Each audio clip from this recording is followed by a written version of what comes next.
2000 packet നിരോധിത പുകയില ഉൽപ്പന്നങ്ങളുമായി മധ്യവയസ്കൻ police പിടിയിലായി. തൊടുപുഴ മുതലക്കോടം കുന്നം കടപ്ലാക്കൽ റഹീമിനെയാണ് തൊടുപുഴ പോലീസ് അറസ്റ്റ് ചെയ്തത്.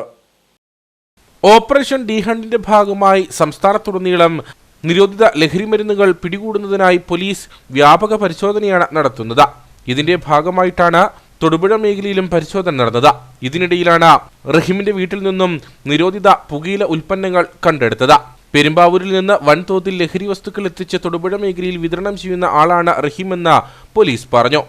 പുകയില ഉൽപ്പന്നങ്ങളാണ് രണ്ടും നിരോധിക്കപ്പെട്ടതാണ്. കുന്നത്ത് കടപ്ലാക്കൽ വീട്ടിൽ റഹീം എന്ന ആളുടെ വീട്ടിൽ നിന്നാണ് പിടിച്ചത്. മനസ്സിലായിടത്തോളം ഇത് പെരുമ്പാവൂരിൽ നിന്നാണ് കൊണ്ടുവന്നാണ് ചോദ്യം ചെയ്യലാണ് പറഞ്ഞിരിക്കുന്നത്. പിന്നെ ഇത് കൂടിയ അളവിൽ മറ്റുള്ള കടകളിലേക്ക് ചെറിയ ചെറിയ കടകളിലേക്ക് സപ്ലൈ ചെയ്യാനാണെന്നാണ് പറഞ്ഞിരിക്കുന്നത്. അപ്പം ആ ഡീറ്റെയിൽസ് നമുക്ക് കിട്ടിയിട്ടുണ്ട്.